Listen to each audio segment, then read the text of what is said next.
Hello friends, welcome to my YouTube channel. मेरे YouTube channel में आपका स्वागत है।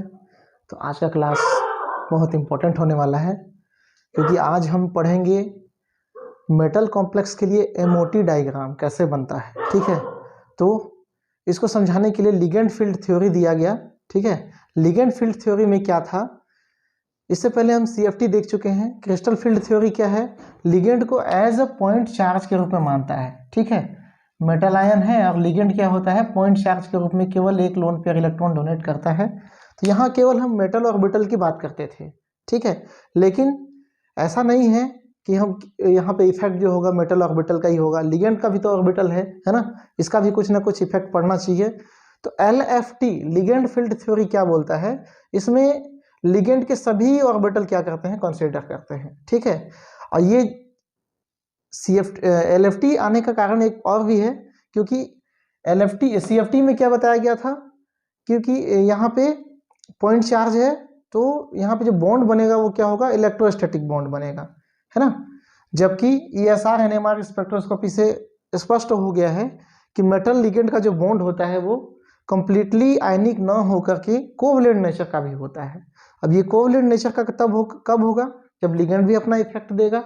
ठीक है, लिगेंड केवल पॉइंट चार्ज की तरफ से बिहेव करेगा तो फिर वहां पे तो आयनिक बॉन्ड ही बनेगा।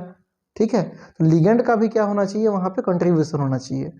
तो अब हम क्या देखेंगे, sigma bonding in molecular orbital complex. ठीक है, एमओ डायग्राम सिग्मा बॉन्डिंग के लिए। ठीक है, तो उसको समझने के लिए पहले कुछ कॉन्सेप्ट को समझना पड़ेगा आपको। ठीक है, बहुत इंपॉर्टेंट है, ध्यान से देखिए। जैसे मेटल में ऑर्बिटल क्या क्या हो सकते हैं, एस पी और डी हो सकते हैं। ठीक है, इनकी सिमेट्री कैसी होती है, इसको हम दर्शाते हैं आपने पॉइंट ग्रुप में पढ़ा होगा, है ना, या नहीं भी पढ़ा होगा तो आगे वीडियो आएगा। ठीक है, इसको एस को दर्शाते हैं A1G। अब ए का मतलब क्या होता है, सिंगल डिजेनरेट ऑर्बिटल। ये वन सिंगल है, वन क्या बताया है, ए का ये पहला स्टेप है इसलिए यहाँ पे वन लिया गया है। जी क्या है, जीरेट को दिखाता है। जीरेट क्या होता है, देखिए एस ऑर्बिटल गोलाकार होता है, फुटबॉल की तरह होता है। अगर हम इसको सेंटर ले लें, सेंटर से आप किसी भी दिशा में चले जाओ, ठीक है, तो आपको सेम चीज मिलेगा, सेम इन्वायरमेंट मिलेगा। तो इस स्थिति को हम क्या कहते हैं, जीरेट कहते हैं। ठीक है, जिसमें सेंटर ऑफ सिमेट्री मौजूद हो, जिसमें एक दिशा से दूसरी दिशा में जाने पे क्या हो, सेम चीज मिले, तो वो क्या कहलाएगा, जीरेट कहलाएगा। ठीक उसी प्रकार पी ऑर्बिटल में यदि हम पी ऑर्बिटल बनाए तो यहाँ पे क्या होगा, एक प्लस लॉब होगा, एक माइनस लॉब होगा। ठीक है, अगर एक दिशा से दूसरी दिशा जाते हैं तो एक प्लस लॉब और एक माइनस लॉब, मतलब सेम नहीं है, तो इसको हम क्या कह दिए, अनजीरेट कह दिए, असमान टाइप का। ये क्या था, समान टाइप का, ये क्या है, असमान टाइप का। ठीक है, तो पी को देख लेते हैं, पी को दर्शाते हैं T1G से। यहाँ पे T1G का मतलब क्या है, ट्रिपलेट डीजेनरेट स्टेट या ऑर्बिटल। ठीक है, जो क्या होता है, अनजीरेट होता है, हमने वहां देखा। ठीक है, अब डी ऑर्बिटल की बात करें तो डी ऑर्बिटल कैसा होता है, यहाँ पे डबल डंबल शेप का होता है ना। और डंबल का स्थिति कैसी होती है, कुछ इस तरह से होता है, यहाँ पे प्लस चार्ज तो सामने में क्या हो जाएगा, प्लस चार्ज, यहाँ पे माइनस चार्ज तो यहाँ पे माइनस। ठीक है, तो इस स्थिति में अगर हम क्या करें, एक दिशा से दूसरी दिशा में जाएंगे तो हमको प्लस प्लस सेम मिलेगा, इस दिशा से इस दिशा में जाएंगे तो माइनस माइनस सेम मिलेगा, मतलब ये भी क्या होता है, जीरेट होता है। ठीक है, और डी ऑर्बिटल दो टाइप का होता है, एक्सियल नॉन एक्सियल। एक्सियल जो होता है वो दो ऑर्बिटल होता है, एक्स स्क्वायर वाई स्क्वायर और dz square, d x square y square और डीजेड स्क्वायर। T2G वाला क्या होता है, d x y d y z d z x. हालांकि देखिए यहाँ पे ऐसा मत समझिए कि d x y d y z d z x में ये स्थिति अलग होगी, नहीं, उसमें भी लॉब ऐसे ही होंगे, भले ही वो एक्सिस में नहीं होंगे, वो बात अलग है। ठीक है, ये क्या होते हैं, नॉन एक्सियल होते हैं। तो ईजी वाला क्या होता है, डबल डिजेनरेट ऑर्बिटल होता है, मतलब इसमें दो ऑर्बिटल होते हैं एक समान ऊर्जा वाले। और टी वाले में क्या होता है, तीन ऑर्बिटल होते हैं एक समान ऊर्जा वाले। ठीक है, तो क्या है, ट्रिपल डिजेनरेट ऑर्बिटल, जो दोनों ही क्या होते हैं, जीरेट होते हैं। ठीक है, अब हम बात कर लेते हैं सिग्मा बॉन्डिंग कौन कौन मॉलिक्यूलर ऑर्बिटल बनाएगा। सिग्मा बॉन्डिंग कौन कौन मॉलिक्यूलर ऑर्बिटल बनाएगा, उसको समझने के लिए हम मेटल कॉम्प्लेक्स का एग्जांपल ले लेते हैं। यहाँ पे क्या है, एक मेटल है, सेंट्रल मेटल आयन है। ठीक है, इसको 6 लिगेंड आपस में ऑक्टाहेड्रल कॉम्प्लेक्स में आके घेरे हुए हैं। तो यहाँ पे आप देख सकते हैं कि एक्स एक्सिस में एक लिगेंड, वाई एक्सिस में एक लिगेंड, जेड एक्सिस में एक लिगेंड, माइनस एक्स में एक लिगेंड, माइनस वाई में एक लिगेंड और माइनस जेड में एक लिगेंड। मतलब ये सब के सब क्या है, एक्सियल हैं, एक्सियल पोजीशन कंटेन करते हैं, एक्सियल पोजीशन में आके जुड़ते हैं। ठीक है, तो यहां पे क्या होगा, जो अनएक्सियल हैं वो क्या होंगे, लिगेंड के सीध में नहीं आएंगे, लिगेंड के सीधे सीधे नहीं आएंगे। ठीक है, तो सिग्मा बॉन्ड कौन बना सकते हैं, जो एक्सियल होंगे। तो एक्सियल कौन कौन होते हैं, एस ऑर्बिटल क्या होता है, सभी तरफ समान रूप से फैला होता है, ये बना सकता है। P x, p y, p z, ये भी क्या होते हैं, अक्ष में ही होते हैं। ठीक है, तो ये भी क्या करेंगे, सिग्मा बॉन्ड बनाएंगे। D x square, y square और डी जेड स्क्वायर क्या होते हैं, एक्सियल होते हैं। ठीक है, तो ये क्या है, सिग्मा बॉन्ड बनाएंगे। अब हम देखते हैं कि ऑर्बिटल की मिक्सिंग मेटल लिगेंड वाले ऑर्बिटल में कैसे कैसे होती है। मान के चलो ये मेटल के ऑर्बिटल्स हैं और ये लिगेंड के ऑर्बिटल्स हैं। यहाँ पे हम sp-df नहीं लिख रहे हैं, ठीक है, यहाँ पे हम जो टर्म सिंबल है ना उसको ले रहे हैं। A1G के साथ कंबाइन करेगा, T1G के साथ कंबाइन करेगा, मेटल और लिगेंड दोनों में। ठीक है, EG के साथ में, T2G के साथ में। ठीक है, A1G कैपेसिटी कितनी होती है इसकी, सिंगल एक ऑर्बिटल होता है, इसकी कैपेसिटी 3, इसकी कैपेसिटी 2, इसकी कैपेसिटी 3। तो यहाँ पे सिग्मा बॉन्ड कौन कौन बना रहे हैं, जो एक्सियल वाले हैं। ठीक है, T2G क्या होता है, नॉन एक्सियल होता है। ठीक है, T2G नॉन एक्सियल होता है, वो क्या बनाता है, पाई बॉन्ड बनाता है। और ये जो सिग्मा बॉन्ड बनाने वाले हैं वो सारे सारे क्या है, एक्सियल हैं। ठीक है, यहाँ तक क्लियर हो गया है। नेक्स्ट हम चलते हैं, थोड़ा सा वीडियो को पॉज कर लेते हैं यहाँ पे। तो यहाँ पे मॉलिक्यूलर ऑर्बिटल डायग्राम बनाने के लिए हम यहाँ पे ले लेते हैं मेटल के सारे ऑर्बिटल को और लिगेंड के सारे ऑर्बिटल को। ठीक है, मेटल का ऑर्बिटल में हम क्या क्या ले लिए, EG, T2G, A1G और T1G। देखिए ये क्या है, पाई ऑर्बिटल बनाने के काम आता है, तो इसको हम यहाँ से हटा देते हैं। ये भी क्या करता है, पाई ऑर्बिटल बनाने के काम आता है। यहाँ पे एक चीज़ और गौर करने वाली बात है, अगर 3D सीरीज की बात करें, 3D सीरीज में क्या होता है, 3D 4s 4p। ठीक है, मतलब n-1 d ऑर्बिटल यहाँ पे पार्टिसिपेट कर रहा है, ns और np। तो एनर्जी लेवल का क्रम कैसा होगा, सबसे पहले क्या आ जाएगा, d ऑर्बिटल आएगा, उसके बाद में s के लिए A1G और p के लिए ये है। ठीक है, तो यहाँ पे ज़्यादा डॉट डॉट नहीं करते हैं। तो ये सीक्वेंस क्या होगा, एनर्जी लेवल बढ़ते हुए ऊर्जा में, ये एनर्जी लेवल डायग्राम हमने बनाया है। ठीक है, अब देखिए यहाँ पे लिगेंड का एनर्जी को हम मेटल की एनर्जी से कम दिखाए हैं, क्यों, कुछ तो इफेक्ट होगा ना। यहाँ पे लिगेंड क्या होते हैं, लिगेंड के पास में क्या होता है, लोन पेयर इलेक्ट्रॉन होता है। और सबसे बड़ी बात तो यहाँ पे क्या है कि लिगेंड फुल्ली फिल्ड होते हैं, फुल्ली फिल्ड ऑर्बिटल का कंटेन करते हैं। कहने का मतलब क्या है, जैसे कि F- है, ठीक है, F- का इलेक्ट्रॉनिक कॉन्फ़िगरेशन क्या होगा, 1s2 2s2 2p6। ठीक है, इसका इलेक्ट्रॉनिक नंबर कितना होता है, F का हो जाता है आपका 9, लेकिन एक यहाँ पे क्या है, नेगेटिव चार्ज है, तो नेगेटिव चार्ज आ जाएगा, मतलब यहाँ पे क्या हो जाएगा, इलेक्ट्रॉन की संख्या 10। ये क्या हो गया, पूरा भरा हुआ है।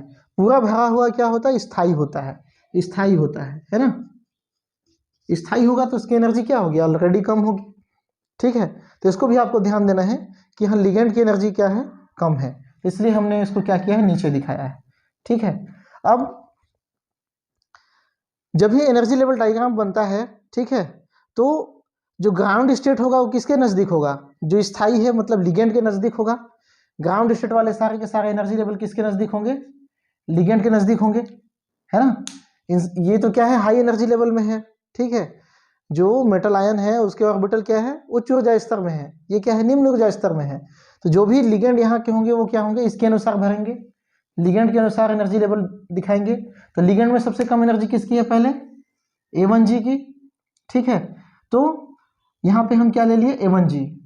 T1U p ऑर्बिटल का है, ये s ऑर्बिटल का है, और ये क्या है, d ऑर्बिटल का है। यदि ऐसा लिगेंड है जिसमें d ऑर्बिटल है तो ऐसा कुछ है। ठीक है, तो यहाँ पे T1U, उसके बाद में EG।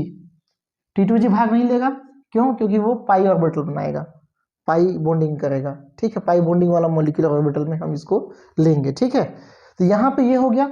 अब A1G के साथ में कौन पार्टिसिपेट करेगा? A1G। ठीक है, A1G क्या करेगा? पार्टिसिपेट करेगा, ये यहाँ आ गया। उसी के बाद में T1U के साथ में कौन पार्टिसिपेट करेगा? T1U होगा, यहाँ जीरेट नहीं होता है, ये अनजीरेट होता है पी ऑर्बिटल। ठीक है, तो ये क्या हो जाएगा? T1U यहाँ आ गया। उसके बाद में लास्ट में क्या आता है? Eg। ये इसका एनर्जी लेवल कुछ इस तरह से होता है। मेटल का एनर्जी लेवल हमने यहाँ पे देखा। ठीक है, मेटल का एनर्जी लेवल में क्या आ रहा था? Eg पहले आ रहा था, उसके बाद में A1G आ रहा था, उसके बाद में क्या आ रहा था? T1U। इस एनर्जी लेवल को आपको ध्यान देना है, दोनों का एनर्जी लेवल क्या है? एनर्जी सीक्वेंस अलग अलग है। तो कुछ इस तरह से हो गया। अब T2G में इलेक्ट्रॉन होंगे, है ना, तो वो क्या है?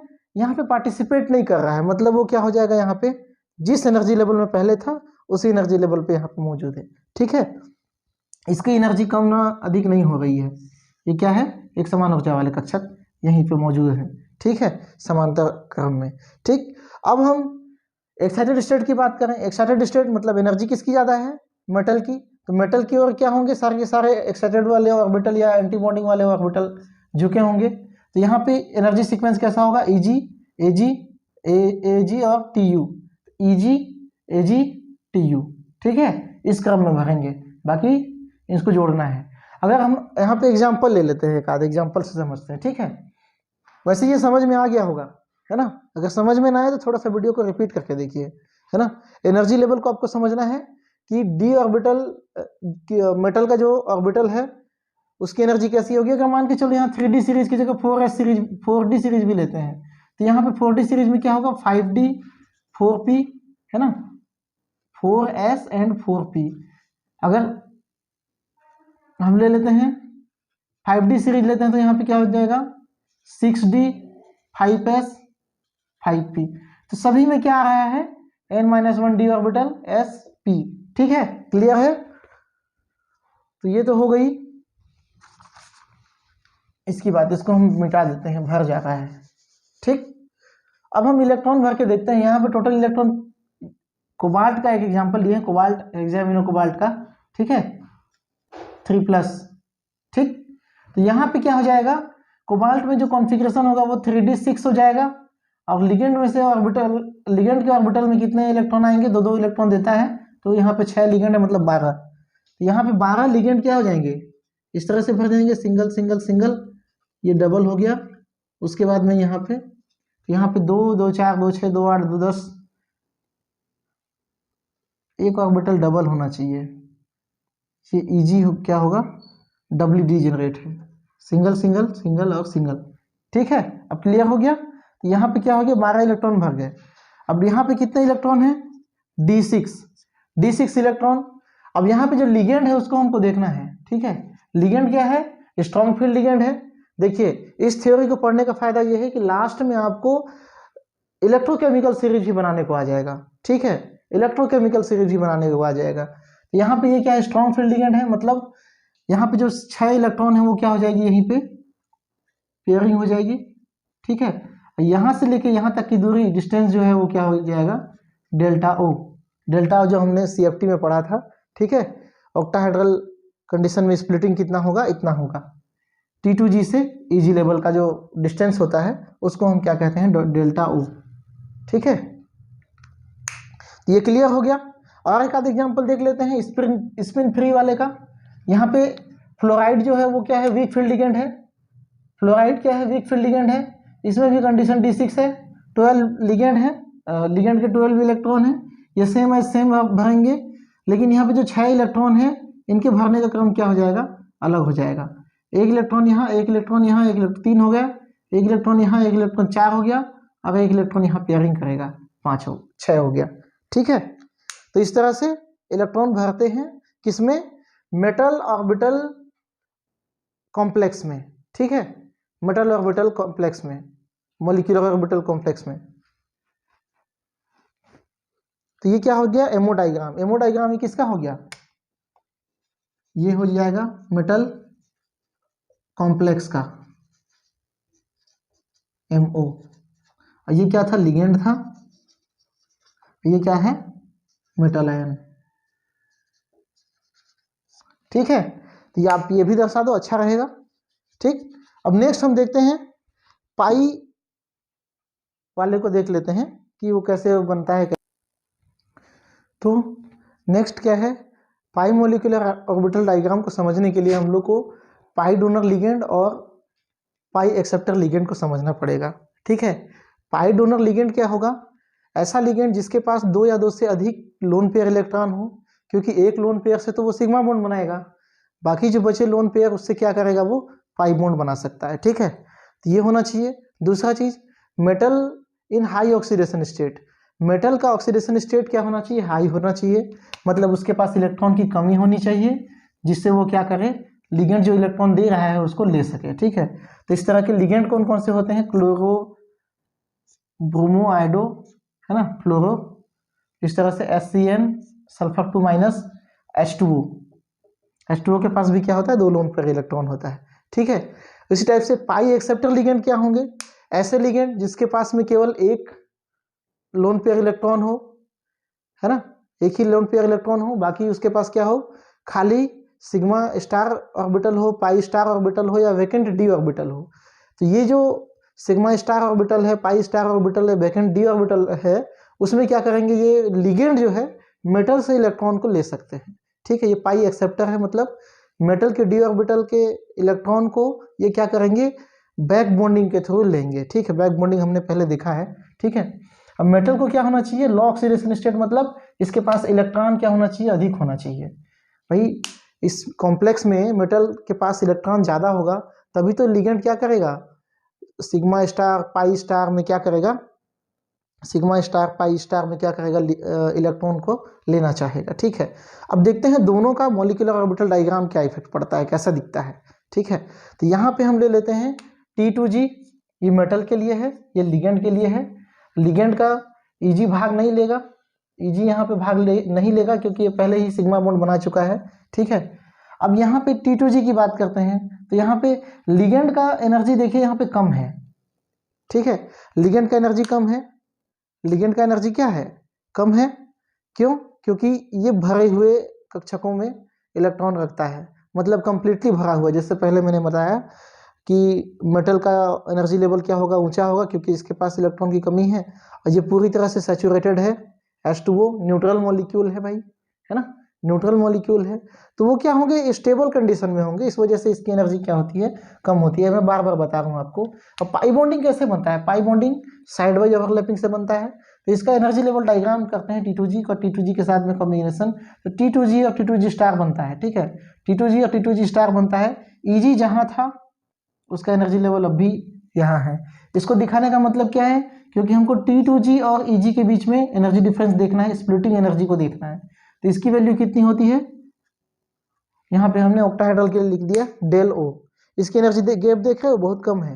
ठीक है, एनर्जी गैप क्या है, बहुत कम है, मतलब सबसे कम एनर्जी गैप किस में होगा, पाई डोनर वाले लिगेंड में होगा। ठीक है, अब देखते हैं मेटल कॉम्प्लेक्स का पाई एक्सेप्टर वाला। ठीक है, पाई एक्सेप्टर लिगेंड कौन कौन से हैं, cyanide, CO, NO, Pr3, NO3, इनके पास क्या होता है, खाली p ऑर्बिटल होता है, या एक्साइटेड स्टेट वाला जो p ऑर्बिटल होगा, सिग्मा स्टार पाई स्टार, है ना, सिग्मा स्टार पाई स्टार। आप इनका energy level diagram, molecular orbital diagram आप देख लेना, है ना, मैं BSc का वीडियो बनाने वाला हूँ इसके बाद, जिसमें मैं ये सब का मॉलिक्यूलर ऑर्बिटल डायग्राम दिखाने वाला हूँ। ठीक है, जस्ट इसके बाद तो क्या होगा, उसमें क्या होता है कि एंटी बॉन्डिंग ऑर्बिटल जो है खाली होते हैं। ठीक है, एंटी बॉन्डिंग ऑर्बिटल खाली होते हैं, और यहाँ पे एंटी बॉन्डिंग ऑर्बिटल खाली है, इसका मतलब इसकी एनर्जी क्या हो जाएगी, ये पूरे भरे हुए तो नहीं है, ये पूरे भरे हुए,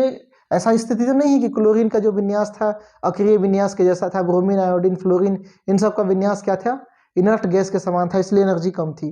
पर इनका विन्यास इनर्ट गैस के समान नहीं है, तो इसकी एनर्जी क्या होती है, हाई होती है। ठीक है, किससे, मेटल ऑर्बिटल के मेटल ऑर्बिटल से। ठीक है, अब स्प्लिटिंग देखते हैं, स्प्लिटिंग में क्या होगा, ये हो जाएगा T2G स्टार, और ये हो जाएगा T2G ग्राउंड स्टेट। ठीक है, मतलब एनर्जी लो एनर्जी लेवल पे स्प्लिट हो जाएगा।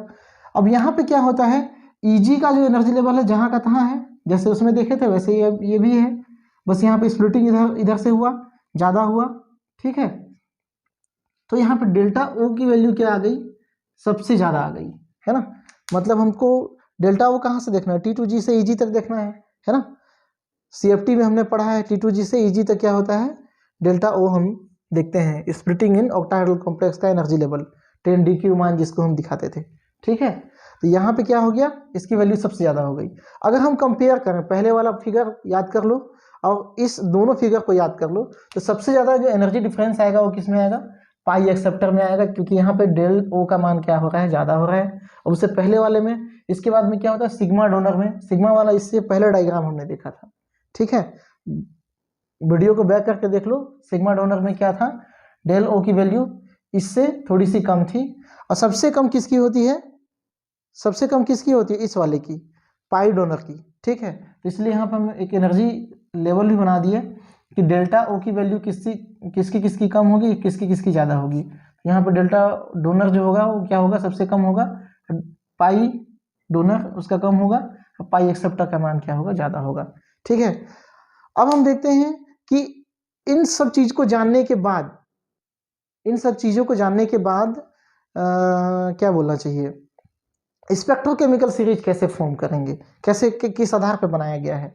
तो देखो यहाँ पे जो पाई बॉन्ड बनता है वो क्या होता है, मेटल और लिगेंड के T2G जो T2G ऑर्बिटल में बनता है, ठीक है। T2G टू T2G ऑर्बिटल में बनता है। T2G ऑर्बिटल का जो क्या बोलना चाहिए, एक टर्म होता है, मतलब पाई बॉन्ड कौन कौन बना सकते हैं। यहाँ पे हमने देखा था लिगेंड के पास क्या होना चाहिए, सिग्मा स्टार, पाई स्टार और डी ऑर्बिटल होना चाहिए, है ना। डी ऑर्बिटल क्या होना चाहिए, खाली होना चाहिए।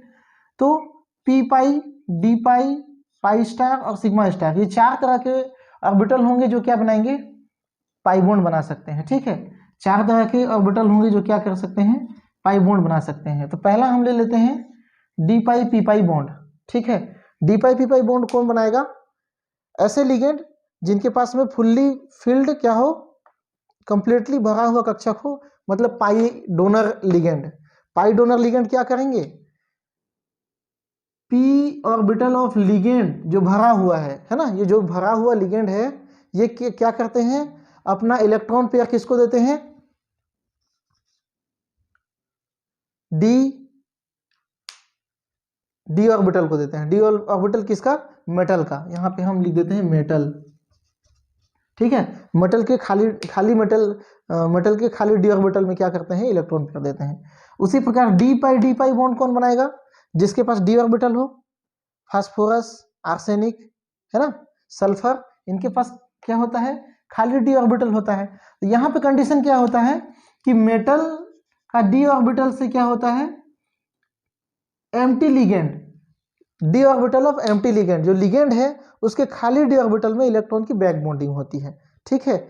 यहाँ पे मेटल का जो डी ऑर्बिटल है वो भरा हुआ है, लो ऑक्सीडेशन स्टेट में है, मतलब भरा हुआ है। और यहाँ पे क्या हो जा रहा है, एम्प्टी लिगेंड का जो डी ऑर्बिटल है वो खाली है, ठीक है। तो उसमें क्या हो रहा है, चार्ज का ट्रांसफर हो रहा है, ठीक। उसी प्रकार ये दोनों सेम टाइप का है, डी पाई, पाई स्टार, डी पाई, सिग्मा स्टार। तो यहाँ पे कंफ्यूज नहीं होना है। ऐसे लिगेंड जिसके पास क्या हो, जैसे कि कार्बन मोनोऑक्साइड, साइनाइड लिगेंड, एनो लिगेंड, इनका मॉलिक्यूलर ऑर्बिटल डायग्राम देख लेना, उसके पास क्या होता है, पाई स्टार में खाली ऑर्बिटल होता है ना। इसी टाइप से ये सारे के सारे लिगेंड इसमें भी आ जाते हैं, इसका भी एग्जांपल यही है। इसके पास क्या होता है, सिग्मा स्टार भी खाली होता है। सिग्मा स्टार मतलब ऊपर वाला जो मॉलिक्यूलर ऑर्बिटल डायग्राम में देखोगे तो आप, सिग्मा स्टार क्या होता है, ऊपर वाला ऑर्बिटल होता है, ये खाली होता है। तो मेटल से कहाँ कन्वर्ट जा रहा है चार्ज, लिगेंड की ओर जा रहा है। ये भी मेटल से लिगेंड की ओर जा रहा है, बस इसमें क्या हो रहा है, लिगेंड से मेटल की ओर चार्ज ट्रांसफर हो रहा है। ये ligand to metal charge transfer है ना। जब स्पेक्ट्रा पढ़ोगे तो ligand to metal charge transfer spectra, अब लिगेंड टू मेटल से दूसरा क्या हो जाएगा, metal to ligand charge transfer spectra, तो ये तीनों आ जाएगा, ठीक है। तो यहाँ पे क्या हो गया, एक स्पेक्ट्रोकेमिकल सीरीज का फॉर्म हो गया। कैसे देखते हैं,